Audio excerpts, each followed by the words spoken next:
Fala pessoal, eu sou Miguel Brito, presidente e fundador do Brasil Grande. Estou aqui com o Marcos Júnior, que é articulista do Brasil Grande, e estamos aqui também com o Sérgio Elias, que é indígena amazonense, região norte, representante aqui para falar de temas tão importantes da causa nacional. Vamos falar sobre a questão das secas que estão acontecendo na Amazônia e também sobre saúde indígena, né?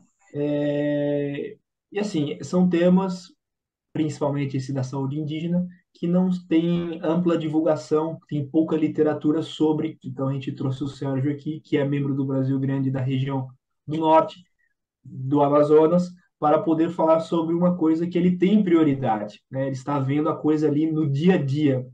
Ele que é da Reserva Indígena Beija-Flor. Então, vou passar a palavra aqui para o Marcos para ele se apresentar brevemente e a gente passa para o Sérgio, ele já inicia falando sobre a questão da saúde indígena.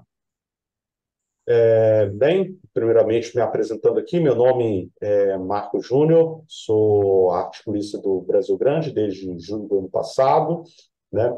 Sou servidor público, formado em engenharia de produção, gosto de falar sobre política, economia, sociedade e outras coisas que vieram a dar na minha telha, né? E também quero, desde já, aí, cumprimentar os demais colegas aqui de bancada, o Miguel Brito, o Sérgio, né, que irá aí nos dar aí contribuir bastante aí para o debate aí sobre o tema, né, sobre o debate público sobre o tema de saúde indígena. Também vai falar mais adiante sobre a questão da seca da Amazônia, né, a vivência sobre esse tema. E eu já inicio, né, a minha apresentação com uma pergunta, né, para o Sérgio, né? A gente sabe muito bem que a região amazônica, né, é uma região que, por si só, ela tem múltiplos e grandes desafios, né, para que o Estado venha a prestar devidamente os seus serviços públicos. Além das dificuldades que a gente sabe muito bem que o próprio Estado já tem, as próprias condições, né, da Amazônia, sejam condições físicas ou até mesmo condições que vieram decorrentes de processos aí que se acumularam ao longo da história, né, elas tornam essa missão ainda mais desafiadora. Dito isso, assim, e aí vou fazer a pergunta aqui para o Sérgio, quais têm sido os grandes desafios, né, para a saúde nas comunidades indígenas, né, na Amazônia e com base na vivência, na sua vivência, né? É a primeira pergunta que eu faço. É, o Andem, o Aitoti, Sari, Aitó, também eu sou da etnia, faço parte da etnia Sateré-Maué, daqui do nosso município, né? Faço parte também do tronco linguístico Maué, né? Que já foi reconhecido pelo nosso estado como patrimônio do estado. Ah, sendo ela 12 línguas sendo reconhecida pelo nosso estado do Amazonas, através do nosso governador atual, né? Então, a pergunta é que está acontecendo no nosso Amazonas, no nosso município principalmente, e nossos parentes, parentes, né, para reformular, a gente chamamos assim nosso povo indígena, até de outras etnias, chamamos de parentes, né? E nossos parentes que estão hoje com essa estiagem dos rios, estão sofrendo muito devido à seca, devido à falta de chuva que tem acontecido no nosso Amazonas, principalmente nas grandes áreas que era considerado rios muito fluentes. Hoje tem rios que as pessoas estão atravessando andando por causa da estiagem, e com isso também morreram muitos peixes, né? Inclusive nesse mês agora que a gente está atual aqui nesse mês de outubro, tivemos várias queimadas e aumento de queimadas no Amazonas, devido a essa seca, né? Inclusive, passou até em rede nacional como que estava a capital do nosso Amazonas, Manaus, totalmente no, coberto de fumaça, né? Devido a essa seca e também devido à falta de conscientização de algumas pessoas que não têm, né, com com comprometimento nenhum com a fauna, que isso afeta muito também os animais da nossa fauna, né, da nossa Amazônia. Sobre a pergunta, o que que o governo do estado está fazendo, não sei, eu não, ainda não repassaram para as aldeias o que que o governo do estado está fazendo a respeito para atender os parentes que estão sem água potável. Até água potável, isso daí tá, tá, tá acontecendo. Eu tive o prazer ontem de até no, na capital de Manaus, eu fui até o Dicei Manaus, pedir ajuda, né, para algumas áreas aqui do nosso município, Rio Preto da Eva, a respeito disso, né?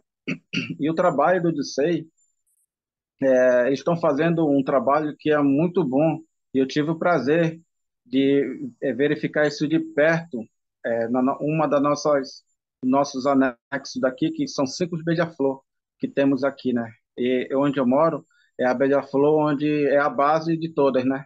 Mas as outras bases que tem a beija-flor 2, eu tive o prazer de ir lá e ver um sistema de água potável que o DCEI chama de Saltazê. Esse sistema ele puxa a água do rio, joga para uma caixa d'água maior que fica acima. Aí essa caixa d'água que é cheia, a água vai descendo e é misturada com alguns produtos que o profissional, que nós chamamos aqui profissional de Aizan, né? Esse profissional ele faz esse trabalho e a outra caixa d'água fica mais embaixo e é onde sai a água filtrada. E é um trabalho muito bom porque eu tive a oportunidade de conhecer isso de perto, né? Isso eu não posso, no momento, eu não posso falar que sobre os poderes que regem a nossa saúde indígena, né? Não posso falar nada a respeito disso porque eles estão fazendo o máximo para que o de 100 Manaus, que ele tem uma área que ele compõe, né? Essa área é muito grande, são praticamente 200 se eu não me recordo bem, se é 260 aldeia. E nisso, já pensou que esse sistema existisse em todas essas aldeias? Seria muito bom ter essa água potável. E eu tive a oportunidade de tomar e provar essa água, é muito boa mesmo. Então, nessa parte sobre a estiagem daqui da nossa região aqui, eu não posso falar nada sobre o Dicei, né? Mas tem a parte que também engloba a saúde indígena, que é a parte também do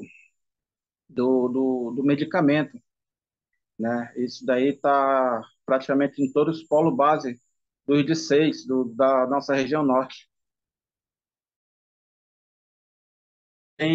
Com mais a seca, mais essa estiagem, aí isso tem afetado muito nossos parentes nas aldeias. Inclusive, no Baixo Amazonas, já aí perto de onde mora um camarada nosso, Túlio, né, já perto do Pará, no Baixo Amazonas, no Rio Amaral, está tendo um surto de malária, né, devido a essa estiagem, né? Então, estou pedindo praticamente socorro lá, né, dos poderes públicos, né, porque para lá já pega, eu disse Parintins, já é outra jurisdição, né, que cada distrito tem uma sua jurisdição, né?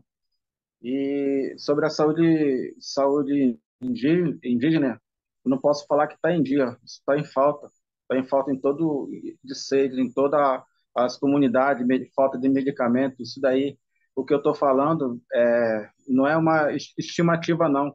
Isso é uma realidade que está acontecendo em todo o território indígena, a falta de medicamento.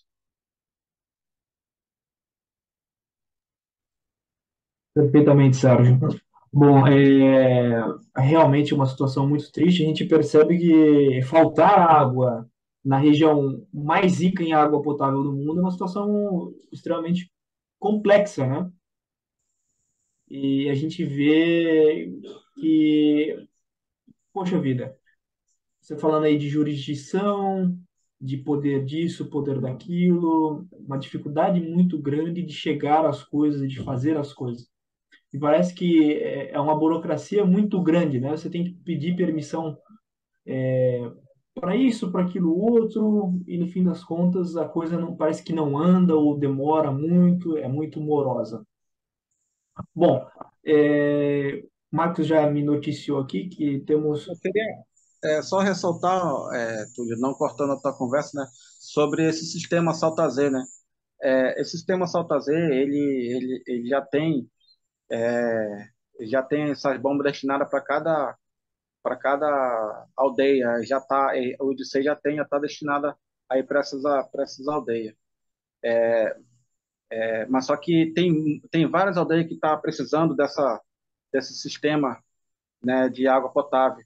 E o que que acontece? A burocracia não vem daqui do nosso IDC. A burocracia começa lá em Brasília, porque qualquer coisa que tem que sair do DCEI tem que passar primeiro por Brasília, aprovação de Brasília. Exemplo, vamos lá, hoje eu faço parte, fui aclamado como diretor distrital daqui do nosso polo base, Beija-Flor, e eu falo assim com propriedade das palavras, que a Brasília, o Brasília hoje dificulta muito as coisas para os povos indígenas. Embora, embora embora no antigo governo, a pauta indígena era muito tão assistida como é nesse governo agora, né?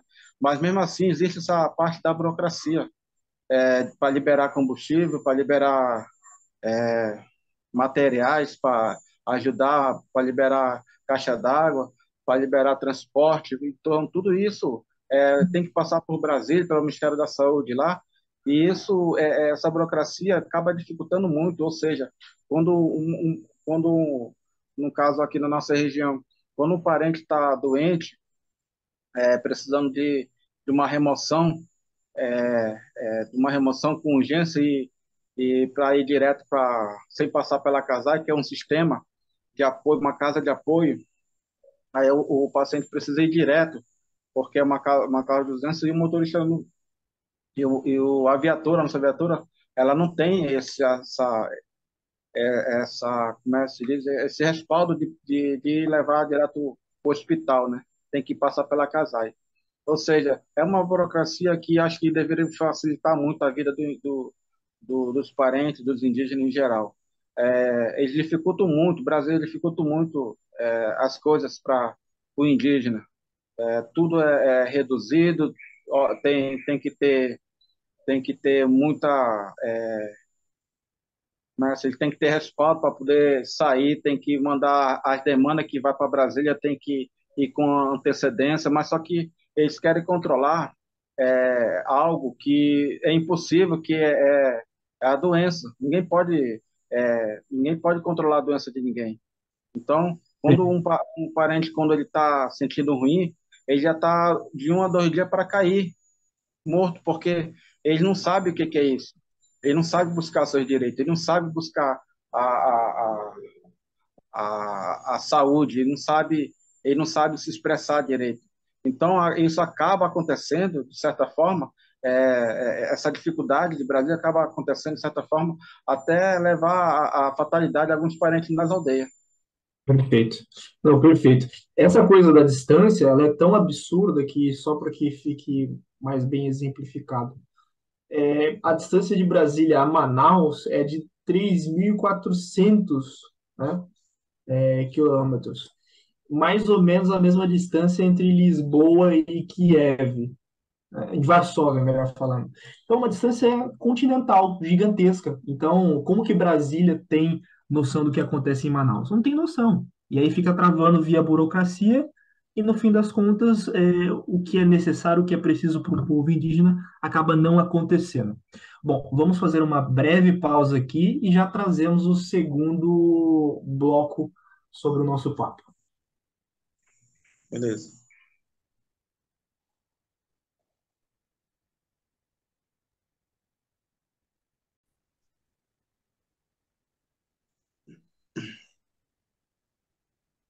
Pessoal, voltamos aqui com o segundo bloco, onde a gente estava falando sobre a questão da medicina indígena ou a ausência dela. O Sérgio falava da burocracia de Brasília, que trava muito, impede muito que o desenvolvimento avance, no norte do país, na região amazônica, para a questão indígena.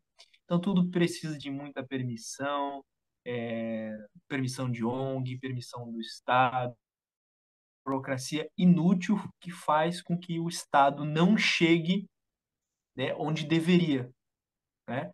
Então, falta muito o Estado na região amazônica, a gente vê uma ausência muito grande do Estado para quem mais precisa no Brasil.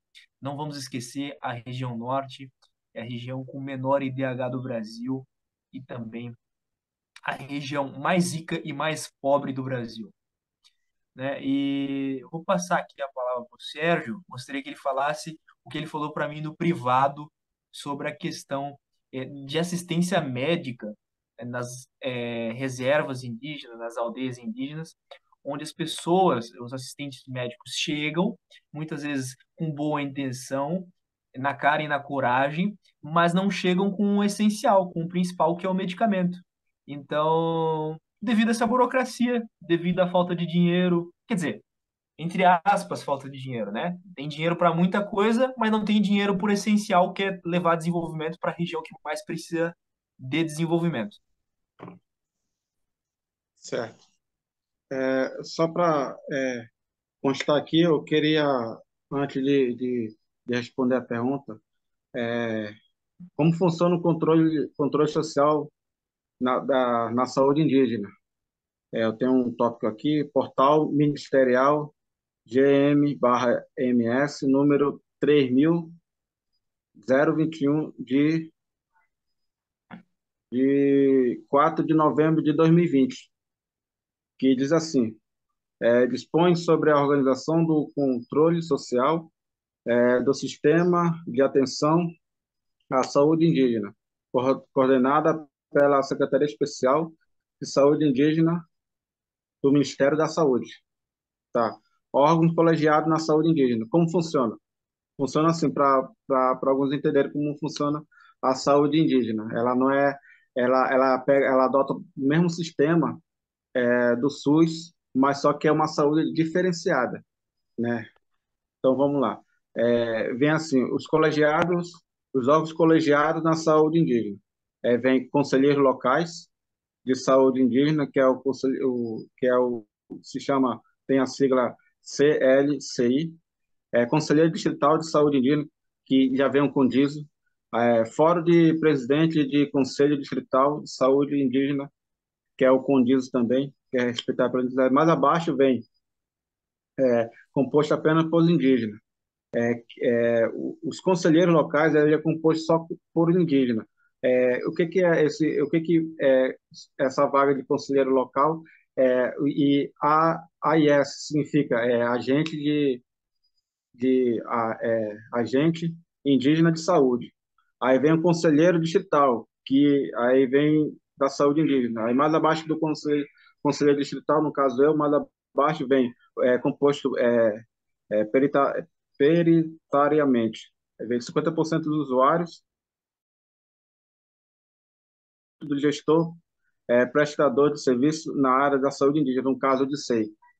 Aí, mais à frente vem o Fórum de Presidente de Conselho Distrital da Saúde Indígena, que é o CONDIS também. É composto pelos presidentes dos 34 CONDIS. E mais embaixo, permanente ou consultivo. Ou seja, porque eu fiz questão de ler essa parte aqui, camarada. Como é que funciona a saúde indígena? A saúde indígena ela é diferenciada. Quando a equipe entra em área para atender os parentes indígenas nas áreas remotas, tem para ele disponibilizado combustível, tem para ele disponibilizado uma viatura para ele fazer os trabalhos do profissionais, né? Que é a equipe multidisciplinar onde é coordenada pela pela enfermeira, né? Que é composto aqui no nosso polo, tem um médico, quatro técnicos de enfermagem, né? Sendo praticamente todos eles indígenas, a enfermeira, né? E mais uma odontóloga, né? Que eles fazem a parte da prevenção também, né? Tudo é atendimento básico. E nisso, quando eles entram em área para fazer essas consultas, essas, esse trabalho da saúde indígena, quando eles entram em área, eles precisam também de medicamento. Esse medicamento tem faltado muito no nosso meio indígena, tem faltado muito. E nisso tem afetado muito o trabalho desses profissionais, da qual eles precisam, eles entram em área e muitas vezes a pessoa está sofrendo de uma causa aqui, mas não tem o medicamento, né? E com tudo isso, esses profissionais sofrem porque eles são muitas das vezes até mesmo utilizados, né, por alguns parentes, porque não tem essa mesma consciência, porque não é eles que trazem o trabalho, que traz o medicamento, eles trazem o trabalho deles, né? O trabalho deles só é concluído com a matéria, né, com o insumo são os medicamentos. Então esses medicamentos eles estão faltando muito no, no nossos polos base, não só aqui, mas como nos outros polos base que tem aqui no nosso Amazonas. Que, inclusive, que o de Sem Manaus, ele tem esse perímetro, né? Vale do Javari, são municípios que tem perto aqui do nosso Amazonas, onde fica a maior parte dos nossos parentes indígenas, aldeia, que são aldeados, que moram nas aldeias. E isso acaba dificultando o trabalho deles por falta de insumo, falta de medicamento.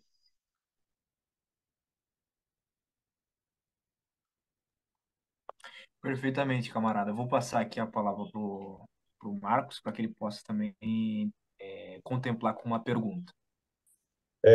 Mais uma vez, Sérgio, fazer uma pergunta assim de caráter até mais pragmático, né? Diante desse quadro todo que foi apresentado, assim, quais são os principais, né, problemas de saúde pública que as comunidades indígenas, né, do seu próximas aí de onde tanto a sua como as comunidades que ficam no seu entorno enfrentam, né? Quais seriam os principais problemas enfrentados, né? E como esses médicos, de certa forma, tentam lidar com isso, enfrentar essa situação para, pelo menos, prover aí algum alívio, digamos assim, algum alívio para as comunidades. O atendimento da equipe, do médico e da equipe em geral, falando quando a equipe entra em área, eles entram em área, ele faz o atendimento básico, é o que o SUS também oferece, né? Que é a prevenção, certo? O cuidado, depois vem o cuidado, aí ele, no caso, há uma certa, para descentralizar, para não ficar muito concentrado o trabalho da equipe só no polo base, eles entram praticamente uma parceria com o município, né? Quando o indígena está muito doente, vamos lá, o que está acontecendo mais aqui no nosso setor do Amazonas sobre a seca, né? Aí está aumentando as endemias, né? Essa endemia, que essa falta de profissional que também está faltando compor essa equipe, que a gente chama de a, AIM, né? Que é o agente indígena de microscopista, é o microscopista que chama, né? Está faltando isso para compor na equipe de alguns de seis. Que falta os de seis, falta contratar até isso. Tem essa burocracia, fala que não tem como contratar mais profissionais, porque senão vai haver rodízio. Ou seja, como é que funciona esse rodízio? Eles fazem a contratação de um ou mais dois profissionais num polo e acaba tirando um profissional para fazer o rodízio em outras aldeias, né, que fica mais perto. E isso acaba prejudicando muito o trabalho da equipe. Sobre o que está acontecendo muito, as doenças que estão aumentando muito, é mais aí a questão a questão do nosso, a hipertensão, que está aumentando muito junto com a endemia. Está surgindo muito hipertensão porque tem muitos parentes que estão ligados muito à bebida alcoólica. Eu vi isso é um controle social que devia ter nas aldeias e não tem. A questão de bebida, tabagismo, até mesmo droga, né? Isso tem aumentado muito.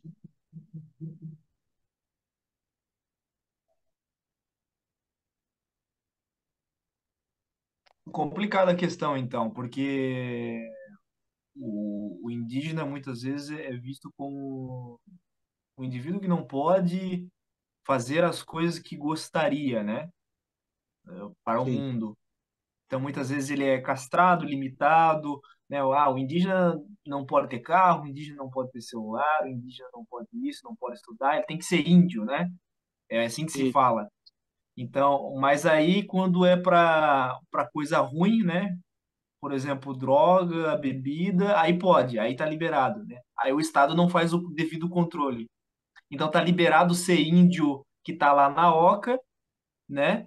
Mas a coisa ruim da nossa sociedade moderna aqui está liberado de maneira indiscriminada a chegar nas aldeias sem nenhum controle do Estado.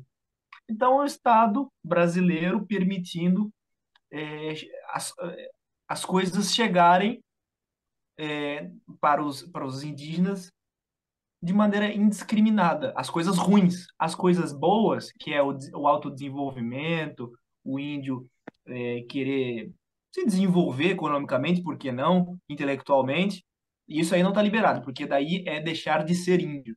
Então a gente vê essa hipocrisia muito grande, essa hipocrisia que vem de ONG, que vem da Rede Globo, e aí quando eu falo Rede Globo eu estou falando de toda a mídia, de FUNAI e de todos esses órgãos controladores, que só servem para controlar coisa ruim, né? Quando é coisa boa mesmo, não está permitido, É né? Eu que, não sei. permita-me falar aí, camarada, sobre só para aproveitar as suas falas, há um controle por parte de Brasília sobre gasto na saúde indígena. Agora vamos lá. Se há um Ministério da Saúde, há um ministério em Brasília que tem justamente específico para a saúde indígena, existe também orçamento para que os indígenas não venham a sofrer por falta de medicamento em geral, né? Aí o que que acontece? O que acontece? Essa limitação que vem que vem do nosso Ministério da Brasília, essa limitação, esse controle que eles tentam colocar, só dificulta o trabalho do profissional quando entra em área. É a questão, a falta do medicamento, a falta até mesmo de alguns aparelhos que eles precisam muito trabalhar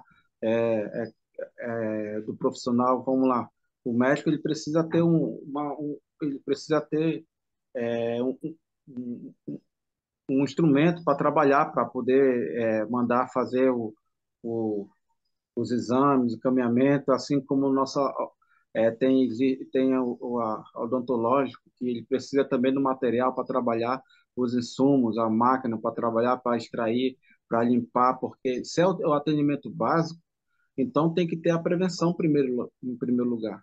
Então isso nem isso está tendo, porque Brasília fala que dificulta, muito recurso, porque é uma coisa que é fácil, essa burocracia deveria ser mais fácil para os povos indígenas, porque essa secretaria existe, né?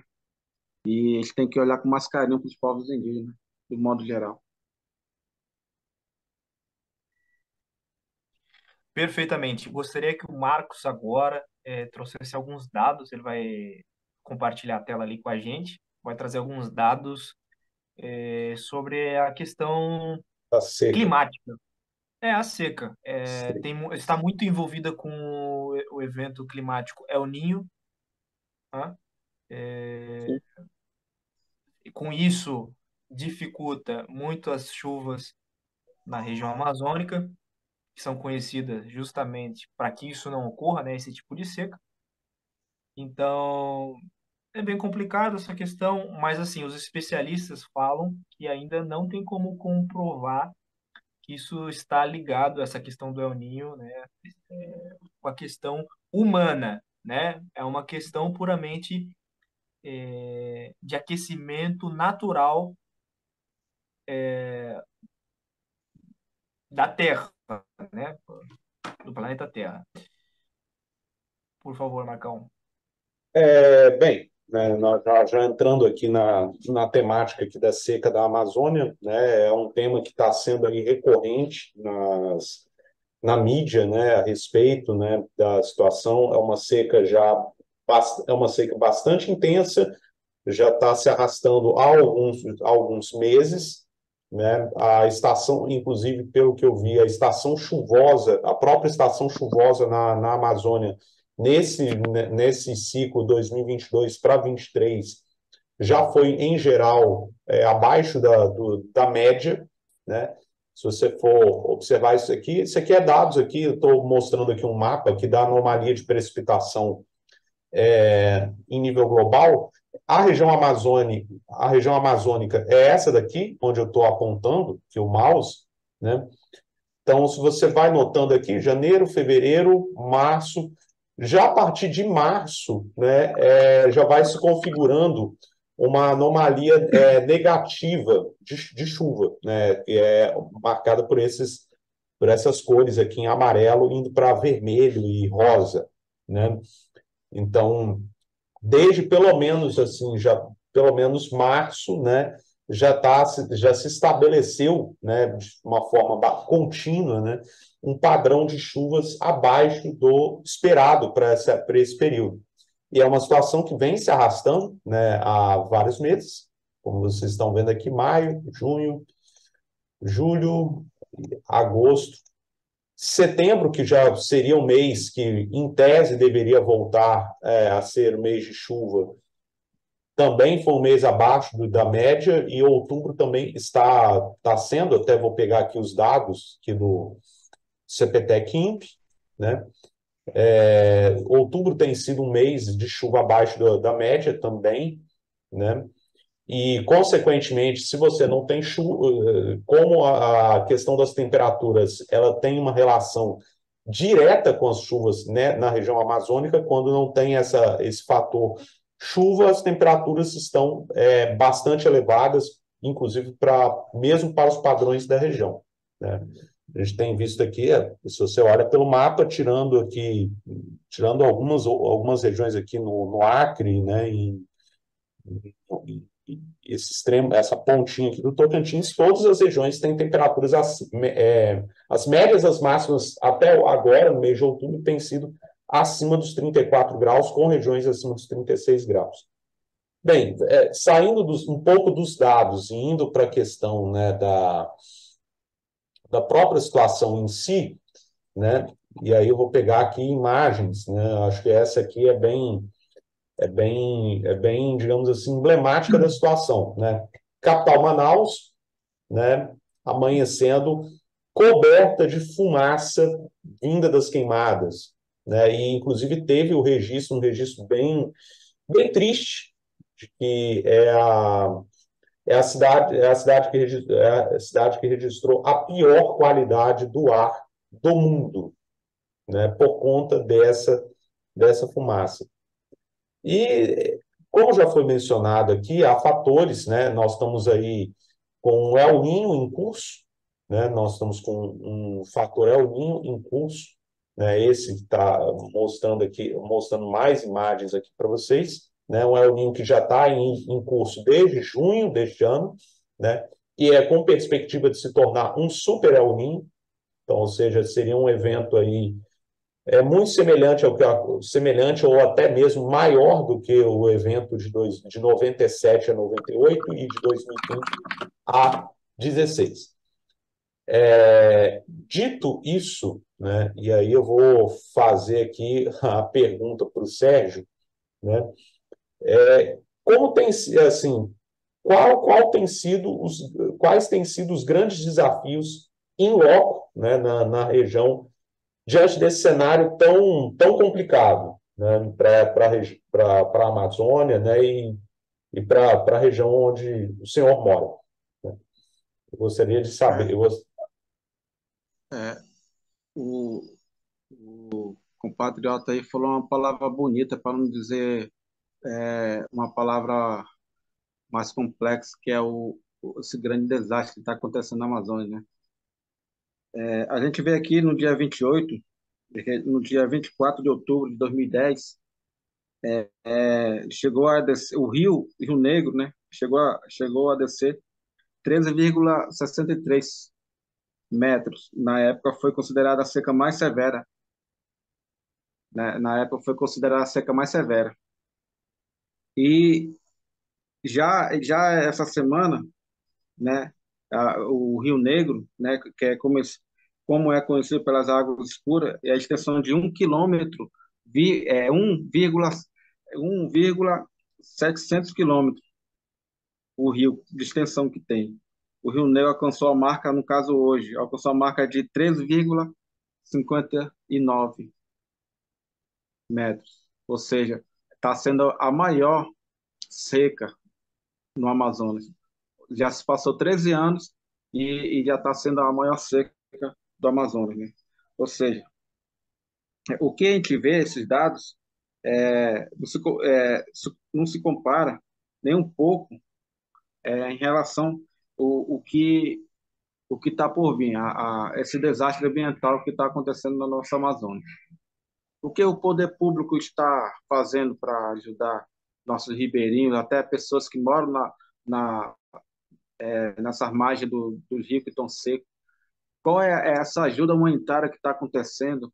A gente não soar tão baixo como está acontecendo desses 2 últimos meses nessa estiagem, né? Esse eco tão baixo como aconteceu lá em 2022, aquele eco grande. Ó, estão queimando a Amazônia. Olha como é que está a nossa Amazônia, está batendo o recorde de queimada. E o que está acontecendo que nosso poder público não divulga isso. Cadê a grande mídia? Por que não divulga o que está acontecendo na Amazônia?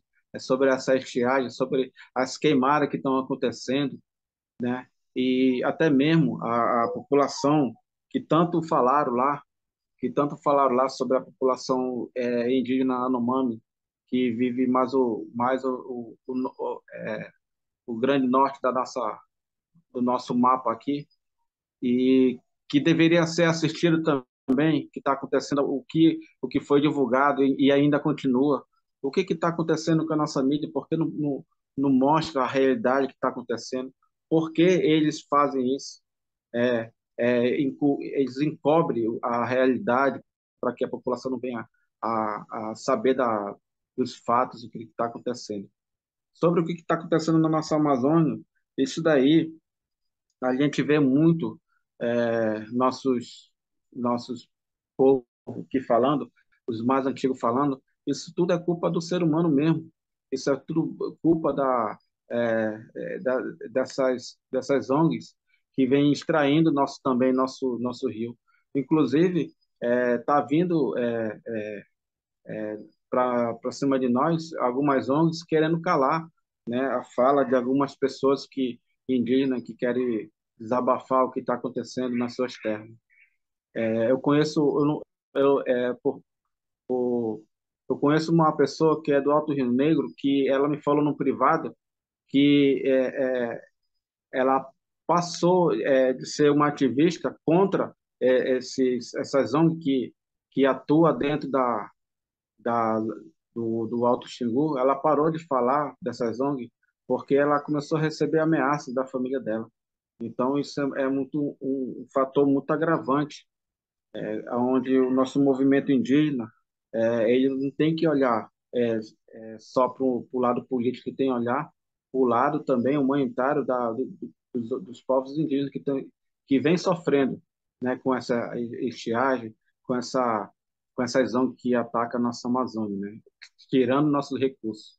E se tirasse nossos recursos, mas se beneficiasse também as aldeias, os indígenas com trabalho, mas não, eles tiram nossos recursos daqui e mandam para fora e assim nossos povos indígenas vão se cada vez mais, as nossas terras vão ficando cada vez mais desvalorizadas. Exatamente, exatamente. A gente vê uma coordenação de ONGs muito forte, de organismos internacionais, embaixadas, para poder calar, né, sufocar o foco, a mensagem da coisa importante, da coisa que deve ser falada, que é o desenvolvimento da região, que é o desenvolvimento do povo indígena, que é falar sim sobre um problema que existe, que é o desmatamento, o garimpo ilegal, isso aí existe, é um fato, é verdade, mas a gente tem que lembrar que isso é um problema que só o Estado pode resolver e não uma ONG internacional, né? Isso aí é trabalho para o nosso Estado brasileiro corrigir e resolver. Só cabe ao Estado brasileiro e ao nosso povo resolver esse tipo de problema. E quem continua? Inclusive, inclusive, camarada, se permita me concluir aí, inclusive a nossa ministra, né, do meio ambiente aí, ela foi repassado um valor da ONG da qual ela faz parte, associada, não sei, e essa ONG gastou 90% dessa, desse dinheiro que foi destinado a essa ONG, o governo federal gastou 90% desse recurso só com passagem de, de voo, passagem é, como é, viagem de um lado para outro. Eles gastaram praticamente, parece que foi 800 mil, ou não estou recordando se foi 800 mil ou milhões, e da qual não existe mais. O que essa ONG tem feito? Só está tirando recurso de onde é para ser destinado e eles não fazem nada. Essas ONGs que praticamente são ONGs estrangeiras. O que acontece é que quem acaba sofrendo são aquelas pessoas é, são indígenas, são as pessoas para quem o recurso interessa. Então acaba indo para mãos erradas e aí quem acaba sofrendo são o nosso povo, nossos parentes, nossos familiares, nossos filhos ficam sem expectativa de vida porque essas ONGs elas não têm coração, elas tiram isso, a expectativa de vida. A única alegria que que algumas aldeias e parentes têm são os rios, são a pescaria, vivem disso, vivem da agricultura também, e da qual eles não conseguem mais trabalhar porque não tem água, não tem, eles não fazem um trabalho de para ajudar a população. Eles não têm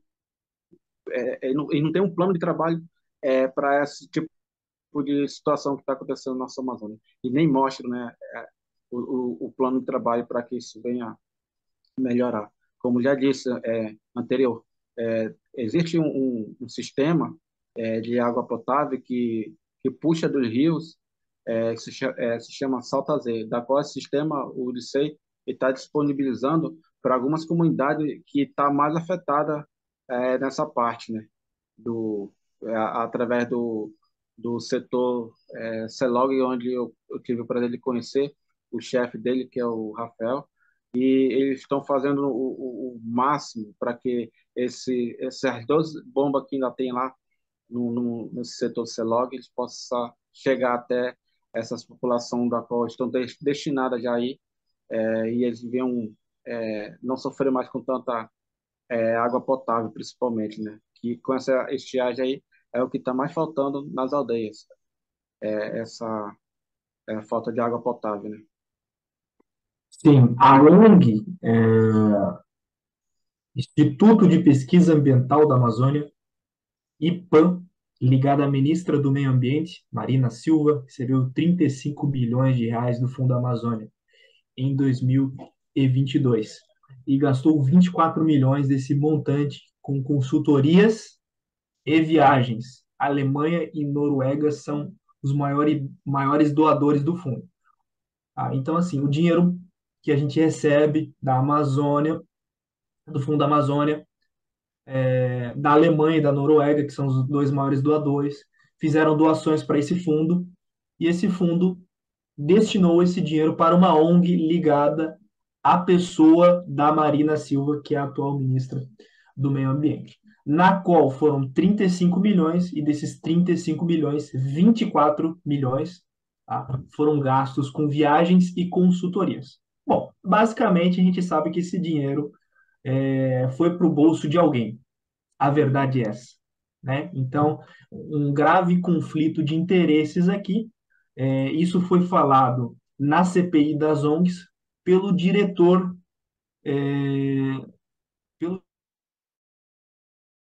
ok? Então, a CPI das ONGs dando pano para manga, a gente certamente ainda vai trazer muitos vídeos aqui no nosso canal do Brasil Grande para poder falar sobre a Amazônia, sobre a CPI das ONGs, que tem sido uma importante investigação para apurarmos esses conflitos de interesses aqui dentro do Brasil, dentro da Amazônia.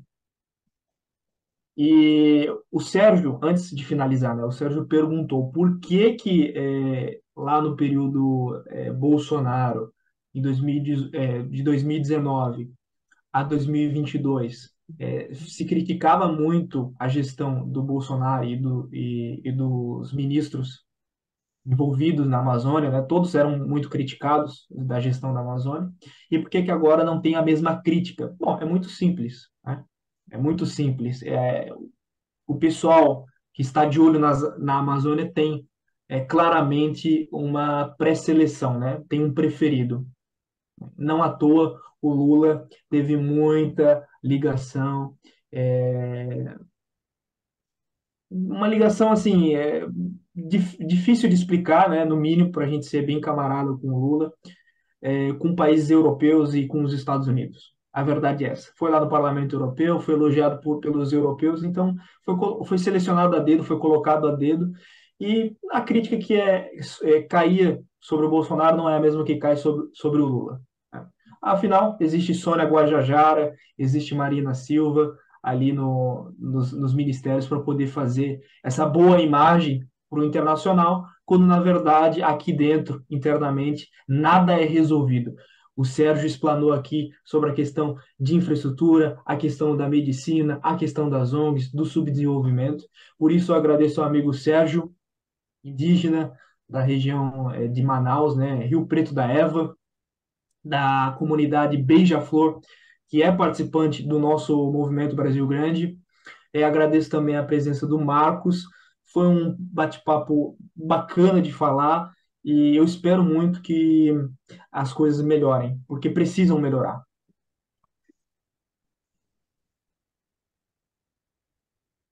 É, queria fazer minhas considerações finais aí, antes de encerrar. Queria dizer, camarada, que a minha indignação, né, no movimento indígena não corresponde a todos, né, do movimento, porque muitos são ligados à atual gestão federal, né, muitos são ligados a esse governo. Não, eu, de certa forma, não critico esse governo. Espero que melhore mais ainda para a nossa população indígena. Espero que isso venha facilitar ainda mais o trabalho na saúde indígena, que Brasília venha ter, não venha ter tanto protocolo para liberar recursos para a saúde indígena, onde é os que mais sofrem nessa estiagem são nossa população indígena. porque são aldeias que ficam muito distantes da realidade de cada um. A minha indignação de tudo isso por parte de Brasília é que essa dificuldade e esse controle que eles querem ter querem controlar a população indígena de alguma forma, até mesmo nessa questão de burocrática que só atrapalha. E eu quero dizer que tomara que Brasília melhore mais sobre essa questão da saúde indígena, dê favorável a isso e que melhore tanto na gestão como na distribuição de insumos para que a equipe venha dar também qualidade de, de atendimento através dos insumos que Brasília possa mandar recursos para os desejos do nosso estado e possa vir, nossa equipe possa vir trabalhar de forma digna, né? E trazer dignidade também às pessoas daqui da nossa aldeia, não só aqui, mas dos outros polos, das outras aldeias que compõem o nosso Amazonas. Feito, camarada Sérgio. Por favor, Marcos, finalize. É isso aí, pessoal. Eu fiz questão, né, de mostrar durante aqui a fala do Sérgio, de mostrar algumas imagens para dar a ideia, né, de como está a situação. E ainda assim é uma ideia ainda não completa, né, porque nós estamos falando, é uma situação que realmente você olha e você vê que é dramático. Rios que você usa, que se usa para navegar, você tem que atravessar, você atravessa a pé, né? Isso é, inclusive, essa situação dessa estiagem prolongada, ela é complicada no sentido de que você se dificulta a principal forma de transporte, né? A principal forma de logística da região, que é a logística fluvial, né? Então, isso também prejudica até mesmo a questão do abastecimento, né, o abastecimento de insumos e até mesmo, por que não dizer medicamentos, né, que nem foi falado na questão da saúde no bloco anterior, né. Eu espero muito que a situação melhore, que o poder público, de fato, haja de maneira efetiva, haja de maneira enérgica para enfrentar essa situação. A gente sabe muito bem que é uma situação que vai se arrastar por algum tempo, né, até que pelo menos aí a partir de já se fala, por exemplo, que esse quadro de estiagem vai durar aí até dezembro ou janeiro do ano que vem. Então é uma situação bastante complicada. E enquanto isso, o poder público tem que agir de maneira rápida, enérgica, para mitigar, né, o drama, né, dessa que está acontecendo da população dessa região, né. No mais, eu agradeço muito pela audiência, agradeço muito pela paciência de todos, agradeço pela presença do Sérgio aqui, que compartilhou um pouco de sua experiência, né, de sua vivência na região, né, na comunidade indígena que ele integra, né. Agradeço muito ao Miguel, e é isso, até a próxima aí para todos. Valeu, pessoal. Uma boa noite. Encerrar aqui. Boa noite aí a todos também. Eu também agradeço aí ao Miguel, ao camarada também, por ter paciência comigo também, porque mexe ali, mexe aqui, acabei me atrasando um pouco para entrar. E perdemos, digamos assim, quase meia hora do programa, né? Sempre questão Peço, normal. Fica peço tranquilo. É do desculpa jogo. aí por isso, porque eu queria entrar num outro mérito, mas o tempo já se encerrou. Mas eu agradeço aí, camarada, mais uma vez aí pelo apoio